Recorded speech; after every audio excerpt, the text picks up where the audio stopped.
Hello friends, today we are going to do class 4 DAV Hindi part 14। एक थी स्वाति का प्रश्न उत्तर करेंगे। तो चलिए स्टार्ट करते हैं। पाठ में से स्वाति का शहर के स्कूल में दाखिला क्यों करवाया गया था? स्वाति का दाखिला शहर के स्कूल में करवाया गया क्योंकि उसके गांव के स्कूल में 8वीं कक्षा तक की ही पढ़ाई होती थी। स्वाति को गैस के छिड़काव में बचाव का क्या रास्ता दिखाई दिया? स्वाति को पिता ने उस गैस के बारे में बताया कि यह एक विषैली गैस है जिसके छिड़काव से इंसान मरेंगे नहीं तो बेहोश अवश्य हो जाएंगे। इसलिए स्वाति को छिड़काव में बचाव का रास्ता दिया ताकि चोर बेहोश हो जाए और उन्हें पकड़ लिया जाए। विषैली गैस का चोरों पर क्या असर हुआ?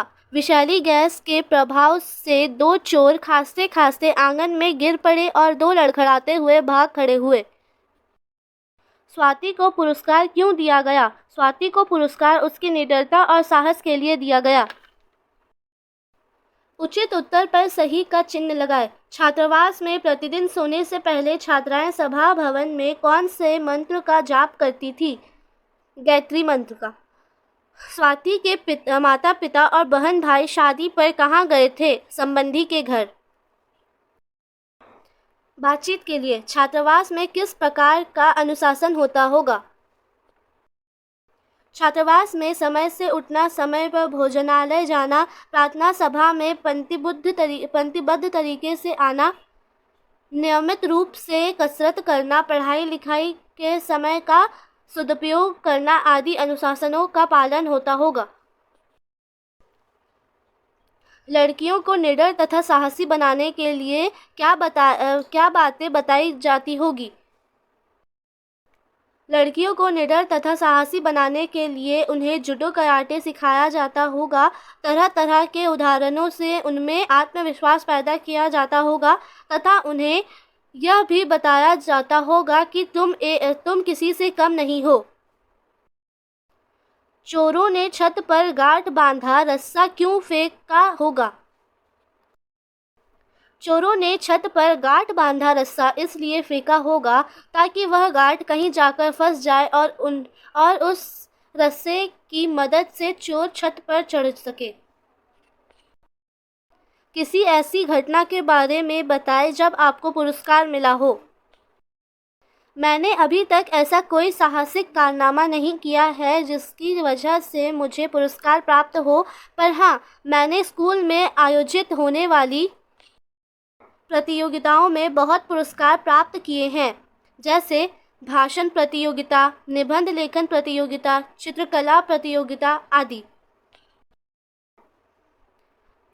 आपकी कल्पना, अगर आप स्वाति की जगह होते तो चोरों का मुकाबला कैसे करते?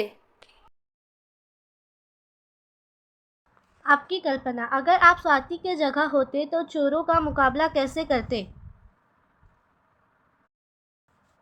अगर मैं स्वाति की जगह होती तो सबसे पहले मैं पुलिस को फ़ोन कर देती, आसपास पड़ोस वालों को भी चुपके से खबर कर देती और अपने मित्रों को भी इस घट रही घटना के बारे में बताती। भाषा की बात, योजिक चिन्ह वाले शब्द लिखिए। जूडो, कराटे, सभा, समारोह, खांसते खांसते, सूझ बूझ, आस पास, पढ़ाई लिखाई। सही शब्दांश चुनकर शब्द के आगे लिखिए। शब्दांश मतलब होता है शब्द का एक अंश। तो ये है शब्दांश, इसको चुनकर यहाँ पे लगाना है। तो भाव, यहाँ पे प्रभाव, सफलता, असफलता, रक्षा, सुरक्षा, जय, तो इसके आगे वी लगा देंगे तो विजय। यह भी जाने। पुरस्कार, राष्ट्रवीरता पुरस्कार जो 6 से 18 उम्र के बच्चों को उनकी बहादुरी के लिए दिए जाते हैं। पुरस्कार शुरू होने का साल। राष्ट्रवीरता पुरस्कार ये शुरू हुआ था 1957 को। संजय चोपड़ा अवार्ड ये शुरू हुआ था 1978 को। गीता चोपड़ा पुरस्कार ये शुरू हुआ था 1978 को। ये संजय चोपड़ा अवार्ड और गीता चोपड़ा अवार्ड गीता चोपड़ा पुरस्कार दोनों सेम साल को शुरू हुआ था। भारत पुरस्कार अवार्ड 1987, बापू राजधानी पुरस्कार यह शुरू हुआ था 1988 को। जीवन मूल्य, स्वाति ने सूझबूझ से काम किया और चोरों को पकड़वा दिया। आप मुसीबतों का सामना कैसे करते हो? हम अपनी सूझबूझ और साहस के साथ मुसीबत का सामना करते हैं। विषैली चीज़ों से दूर रहना चाहिए। क्यों? विषैली चीज़ों से हम नुकसान पहुंचा सकते हैं, इसलिए हमें इनसे दूर रहना चाहिए। लड़कियों को किसी भी रूप में कम नहीं समझना चाहिए। क्यों? लड़कियां लड़कों के समान ही हैं, हर क्षेत्र में अपनी काबिलियत से आगे बढ़ रही है, अतः हमें उन्हें कम नहीं समझना चाहिए। ओके फ्रेंड्स, मिलते हैं नेक्स्ट वीडियो में, तब तक के लिए बाय।